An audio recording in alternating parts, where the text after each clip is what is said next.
And we have more breaking news. A jury has finally been selected and opening statements are getting started in the Sean Diddy Combs trial. Prosecutors are expected to paint Combs as the head of a criminal organization who exploited his fame and fortune to sexually abuse women and men. Our next guest was a New Jack Swing superstar in the 80s. Now, Al B. Sure is using his second chance at life to fight for health equity. After surviving a coma and liver transplant, he's an advocate pushing for real healthcare change. He's also exposing shocking truths about the music industry and recording artist Diddy in his upcoming tell-all, Do You Believe Me Now? The music industry's largest trial begins, and tensions are already rising. He is in for some severe trouble. Al B., a singer, just did an interview, and his words have the power to alter the course of history. He didn't mince words when he disclosed that he intends to testify against Diddy. Al even asked, Diddy, did you have anything to do with Kim Porter's death? He may have attempted to remove him as well. Yes. Yeah, because you just collapsed, right? Yeah, so, just mysteriously out of the blue, which we do talk about in the book. Yes, what that, I want to get into that. What that process is. But yeah, so it's been quite a journey. And as I said, even as it relates to writing the book, I went through almost, more than a decade of being scrutinized and clowned by law enforcement, them telling me, you need some help. Really? What's wrong with you? No way. But not realizing that they were also working for the situation. Because you were hinting, saying, posting. Yeah. I get calls, take it down or else, so on and so forth. But this is about Diddy, so let's be clear for everybody that doesn't know. Diddy, who's about to, his trial's about to start. Yeah, yes. They're selecting a jury. But you were on this train years ago. Yes, many, many years ago. I posted some information that was, basically trying to save my life. And thank goodness to my ex, the wonderful Kim Porter, the late Kim Porter, who, kind of warned me all along the way to, just kind of watch your back, so on and so forth. And I didn't understand why. Because of Diddy? Basically. Do you believe that she died of pneumonia? Absolutely not. Why? What evidence do you have? She was in the best of health. We just saw each other prior to her passing. We were actually celebrating our son's new Netflix Christmas special, and she was doing just fine. In fact, we were all at the event together at Netflix in the lobby. Sean, myself, the children, all having a great time, and I'm, grabbing Sean like, what? And she's in the back going, stop, So it was a really festive opportunity just for all of us to be together, because it's nothing like the circus that's out here. So it was a lot of the stuff, came to surprise, but a lot of the stuff will be revealed and that's why I thought it would be a good idea to finally tell my story. Every network came to me, participate and so on and so, but I said, listen, I have no interest in speaking about another man. But you are in the book. Yeah, right. But this, I will speak about where our paths cross and what's most relevant. It's something I've been trying to say for many, many years. And unfortunately, Roseanne, even with Sean being incarcerated, that's not a celebration. There's no celebration in it. First and foremost, there's way too much collateral damage, and in many, many ways. Many people's lives are affected, and in fact, a genre of music that I grew up in is ruined right now. People have been waiting for Diddy to be held accountable for years. He was renowned for being a bully behind the scenes in the music business in the 2000s and 2010s. But for a long time, he looked untouchable and could do anything he wanted. Among those who had to cope with it was Al B. Sure. Al and Diddy have a long history together. In the 1990s, Al B. Sure was seeing Kim Porter. Together, they have a son called Quincy. However, after their breakup, Kim began dating Diddy in 1994. According to Gene Deal, Diddy truly took Kim Porter from Al. Al never been the best of friends. He had motherfuckers think that he had adopted Quincy, and he never did. Al was never out of his son's life. I knew Al way back in Mount Vernon. He used to wear leather pants and 100 degrees. With Al. I knew it way back then, though, man. Al a good dude. A good dude. You know what I mean?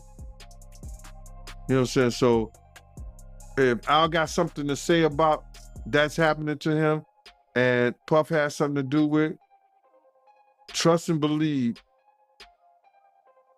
he gonna have evidence to substantiate that Puff did that shit. Either he gave him something or sent something his way. But what was the beef between Al B. Shore and Diddy? Like, why wasn't they on good terms? And it was dating Kim. You understand? That's his kid's mother. And they was cool, they was friends. Misa and Kim was cool. They was all in that Uptown family, Uptown Records family. How you gonna date the mother of you my man, you cool, we all be around each other, and you dating the mother of my son? Alan never go try to date Misa. You know what I mean? Diddy even brought up Quincy as if he were his own Kim after adopting him. Additionally, Diddy remained intermittent until 2007, at which point he acknowledged that they had broken up due to his infidelity. But more was happening behind the scenes. According to Diddy's ex-bodyguard, Diddy used violence against Kim and other women, such as singer Cassie. Things happened to Kim that she never explained to her father. So to see that girl take that beating like that, her father probably thought within himself, that's some of the things that happened to my daughter. And it has to be sickening to him, knowing that his daughter probably went through the same shit that Cassie went through. Yeah, he made a comment saying that he was disgusted when he seen that video. He even said that he wouldn't even do a dog like that, the way Diddy did Cassie. Yeah. His heart would go out to Cassie because he's looking at the fact that his daughter's not here to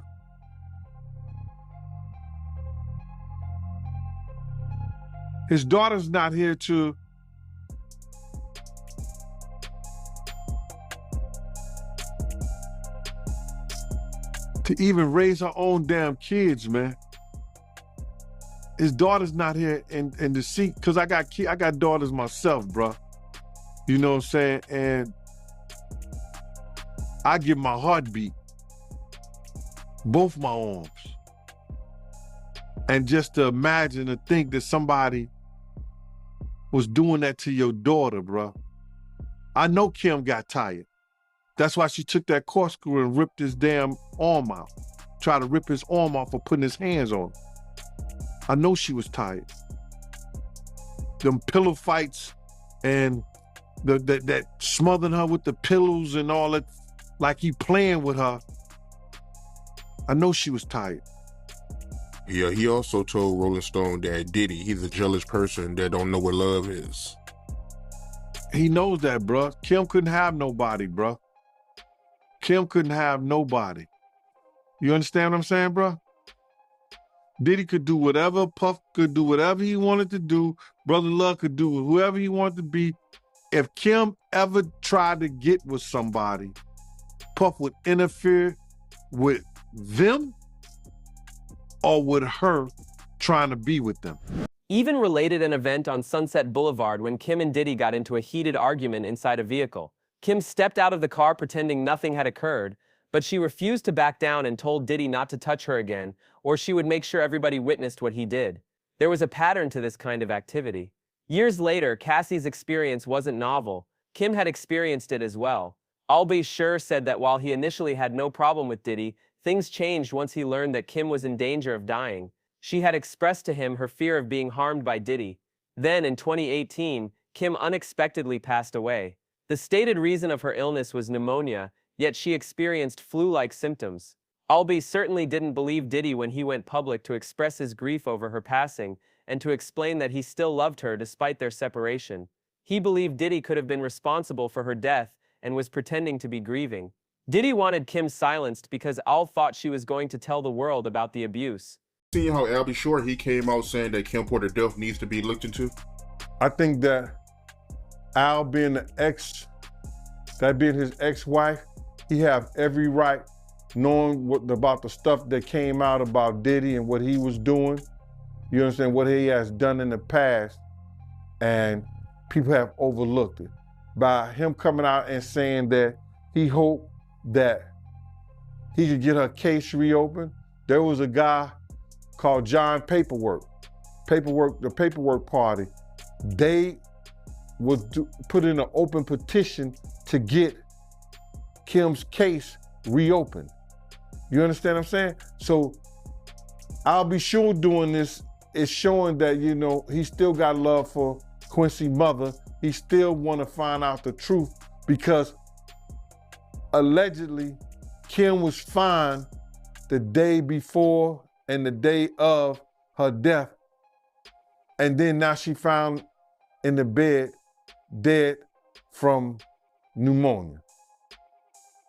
That just don't sound right, bro. That don't sound right at all. So you feel the same way about her death being suspect? I don't think nobody in America thinks nothing suspicious about Kim's death, bro. If you are rich like that, you could, you know, Kim had, I think a net worth of like, what, 12 million a year or something like that?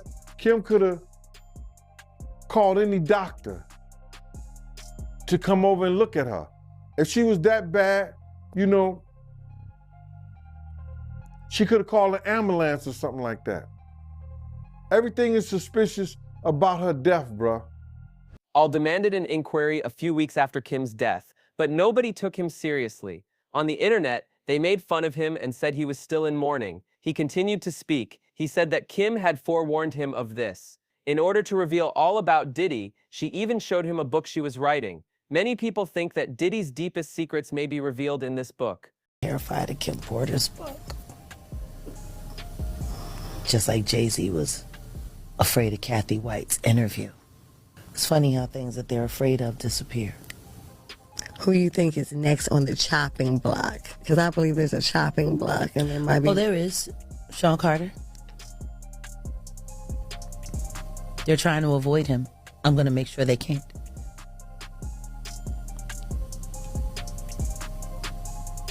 I have a total of 9 witnesses that are about to start coming forward. I'm going to walk them one by one. But the things that these people have to tell, and the video evidence and the recordings that they had, yeah.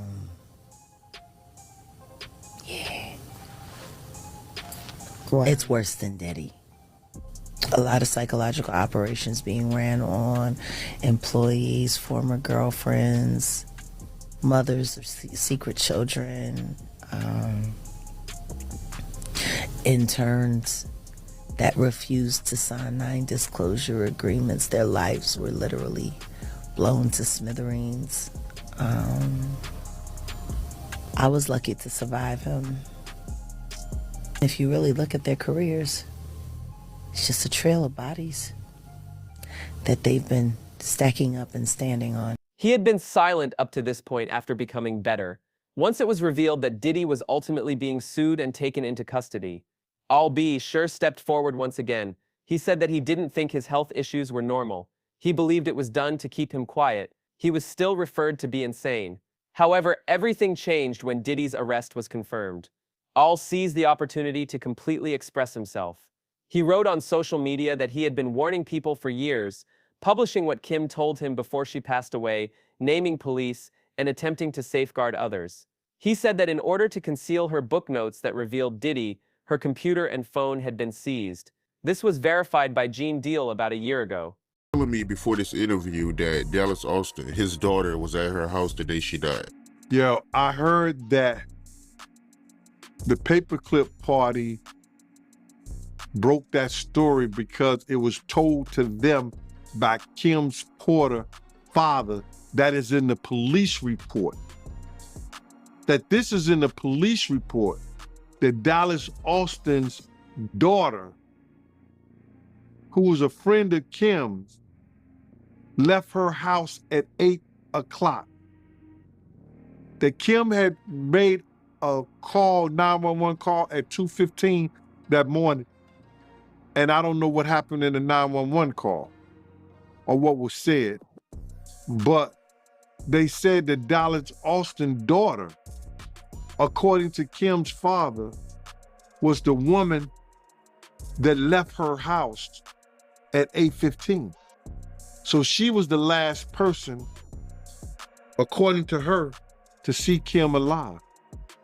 And that was broken by the paperclip party because they had a conversation with Kim's Porter father. That's crazy. Now, what was Kim's state? Why did, and in the report, didn't it say she had blood on the pillow and bruises or something like that? The case need to be reopened, man. The case really needs to be reopened. Because if that girl was there and she said that Kim was all right, what happened from 8 to 11? And why did all Kim's stuff come up missing? I ain't know any of that, man. I never heard of that. So when they found her, she had bruises and a lot of her stuff was missing? Bro, it's a lot of suspect things going on. First and foremost, in our day and time, other than our house key,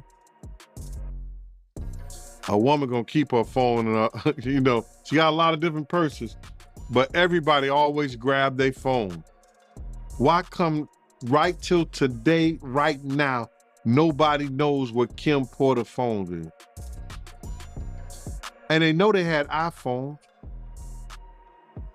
Why have nobody went to the cloud and got the text messages and the things off her phone? Because everything that came in that phone is text, and you know your iPhone find my phone. Nobody tried to find the phone? He had been silent up to this point after becoming better.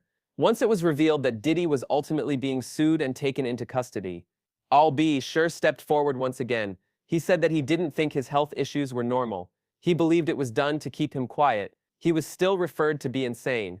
However, everything changed when Diddy's arrest was confirmed. A&B seized the opportunity to completely express himself.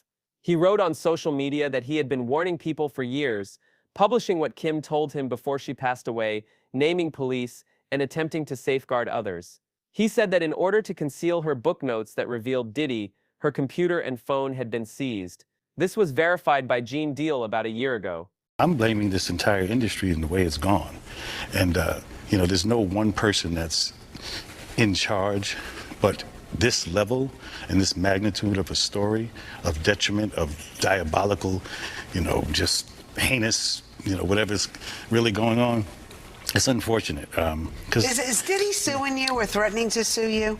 No. No? I have the truth. But one thing is, you have volunteered to testify at the trial, correct? Not as of yet. Actually, I was subpoenaed. Okay. So my attorneys worked something out. So I believe when the time is right, you know, I'm going to discuss it with my attorneys. But you're willing to? Oh, absolutely. Absolutely, I am. You know, and again, there's no, like I said, this is not marketing for me. I'm living this life. And So the only yes. reason I wanted to tell the story, Kurt, was very specifically because I was ignored. There was the most expensive PR campaign against me to shut me down. If you actually knew what they did to me, there was a bounty on my head. There was a bunch of stuff. So do you think specifically then that Sean Diddy Combs or people affiliated with him did something to you that caused you to have multi-organ failure? I believe this to be the case, yes. Absolutely. Wow. My first time saying it. Are you concerned that he still has power outside of incarceration? Remember, I'm the only one who spoke up, and I'm the only one left alive. So this is not about a scared thing, you know. It's just time to reveal the truth. I mean, it is what it is. A&B is now calling for a thorough inquiry into Kim's murder, including Diddy and everyone else in her immediate vicinity. Man, Kim's death wasn't even investigated, bro. Her death wasn't even investigated. And it should have been a proper investigation so all the family members can feel like that there was no foul play in her death? How is it that you know how we are as a people? I don't believe that 10% of your viewers that's watching this don't keep their phone when they go to sleep in arm reach. How is it that there was no electronic products or gadgets around Kim's bed? Her laptop missing, her cell phone's missing. Everything is missing that she could get in touch with her little girls if they not at home, or some friends or family. All that's missing. How is it that, and this is hearsay, that the detectives did not even view the body in the bed where she died at? That the coroner them had already removed her, pronounced her dead, and told the detectives them that it was no foul play. And if that is true, as I've heard it, and we've read certain things on the internet about it, that case need to be reopened. We know that Kim, and it's in the this is in the documentation. Shout out to paperwork, at the paperwork part. I gotta shout him out, man, because he looked in the paperwork and it said Kim received a massage for about an hour when she's supposed to have full-blown pneumonia. Who gives somebody a massage when they got pneumonia? Al ain't no fool, bro. Al is not a fool, and he's smart by getting extra security. I don't blame him at all. If I wasn't retired, I'd probably be working for him. One of the most important queries is what became to Kim's lost gadget. It may include the long-hidden truth and was allegedly previously included in the court evidence. Some people think it supports the information in the recently made public court filings. This is when things get even more serious. The deaths of other well-known artists may also be linked to some of the individuals involved. Many people are perplexed, but those familiar with the entertainment industry believe it really makes a lot of sense. Supposed to be here, that gives you the freedom to talk now because you survived? Yes, I believe so. I believe so. Listen, my faith serves me so well. You know, I'm in prayer every single day, multiple times a day, just saying, you know, just let's get this right.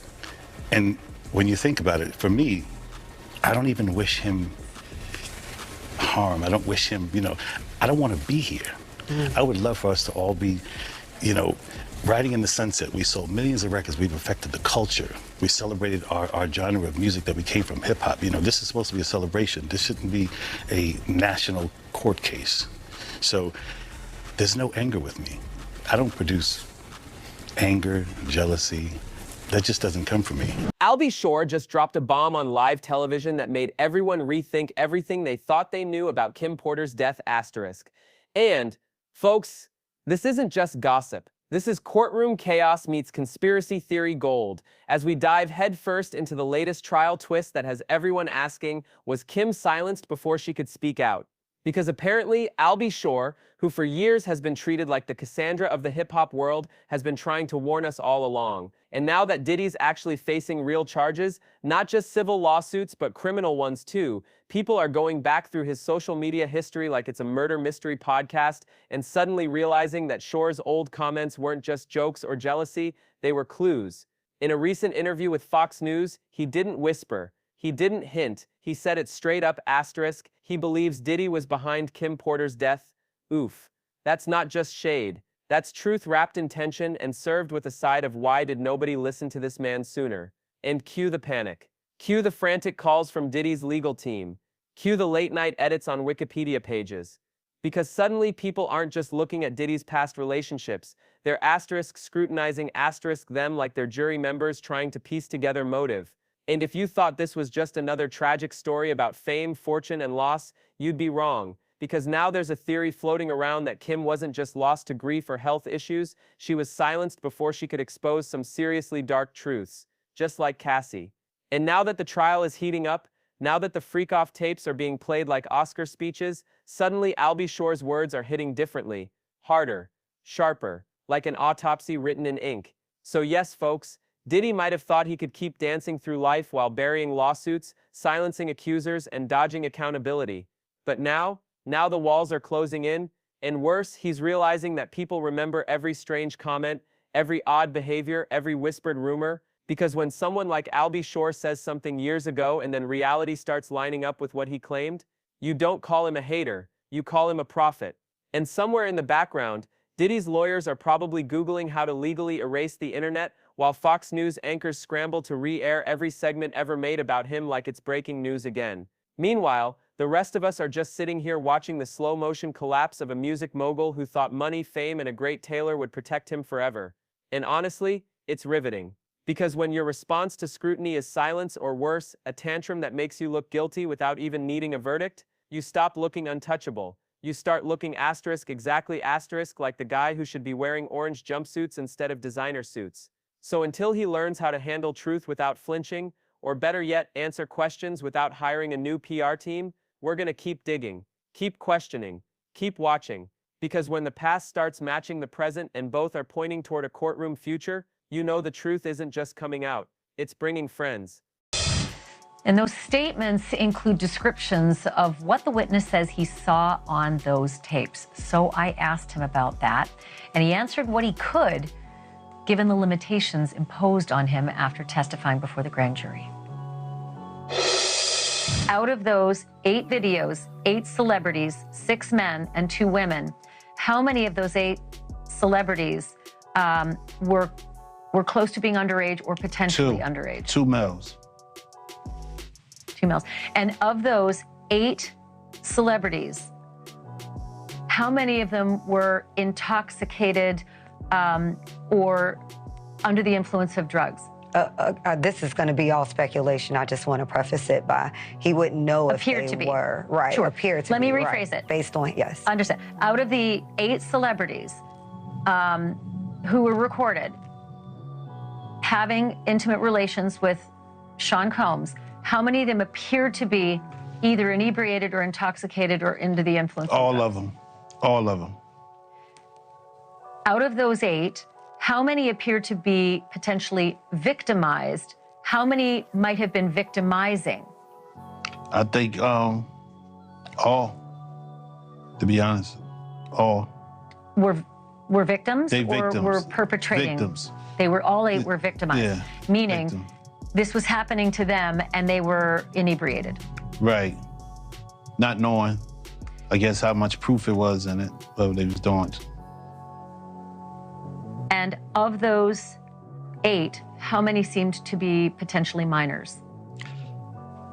2 to 3, possibly 3. Burgess went on Banfield on News Nation, and he revealed that he was given 11 flash drives that contained alleged sex tapes involving Combs and celebrities. And he said, of the 8 celebrities on the tapes, those who are victims of Sean Combs, they're not perpetrators, victims, he said 2 or 3 were minors, which, as you know, is consistent with a number of allegations in the civil lawsuits that Sean Combs is currently facing.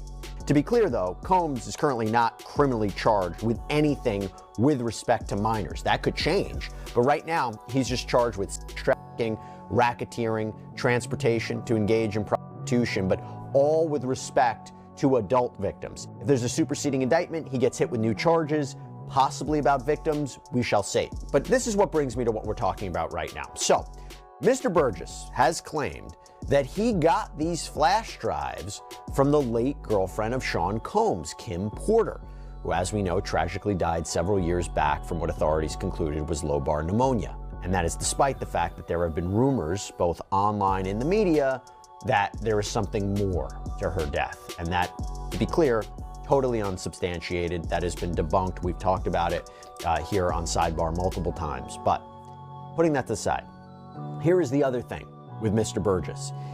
He apparently says he owns the rights to a book that was reportedly based on the alleged memoir of Kim Porter. In fact, according to TMZ, Burgess' phone was seized by the feds, and on it was a copy of a flash drive with material that was used. Because here's the thing, Kim knew stuff. Serious stuff. The kind of stuff that could have taken Diddy off his throne and dropped him straight into a courtroom with no parachute. She wasn't just an ex. She was a witness. A living, breathing reminder that some people know your truth and sometimes they take it to the grave with them.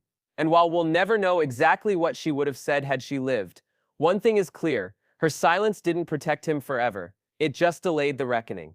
Enter asterisk, Al B. Sure, asterisk, who recently stepped forward with explosive claims that Kim Porter had been ready to talk, really talk about her time with Diddy and the things she saw, the things she feared, and the things she refused to ignore. And now with this new trial twist and Cassie's allegations out in full force, people are asking the uncomfortable question: did Kim Porter die before she could expose something huge?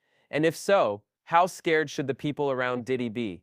Because let's be real, Cassie might have just dodged a bullet, or at least a mystery illness, or a suspiciously timed fall. Whatever happened, folks are watching this unfold and whispering the same thing. Asterisk. This feels too familiar. Too many women. Too many sudden exits. Too many stories left unfinished. And now Al B. Sure, who barely escaped whatever fate he narrowly avoided, is telling his side of the story like he's testifying in front of the jury of public opinion and handing them popcorn. Diddy isn't the only bad guy in Hollywood. That honor belongs to a long list of predators, power abusers, and men who think consent is optional, but he might be the boldest. Because unlike others who hide behind NDAs, legal teams, or Scientology, Diddy's been doing his damage in plain sight, like he thought fame made him untouchable. Like he thought money made him immortal. Like he thought influence meant immunity. But now the walls are closing in. Lawsuits piling up. Witnesses stepping forward. Documents getting unsealed. And somewhere in Texas, Diddy's probably pacing around his compound like a man who just realized the house of cards he built on top of a minefield might finally be collapsing. So do you think he'll ever be served justice, or will he keep dancing through depositions like he's still on tour? Drop your thoughts below, because trust me, we're not done digging. Not by a long shot. And until then, stay tuned for more explosive details, more shocking testimonies, and more moments where Hollywood's dark underbelly starts looking a lot like a crime scene. Because when the truth starts leaking out like this, it doesn't stop until everything's soaked in it.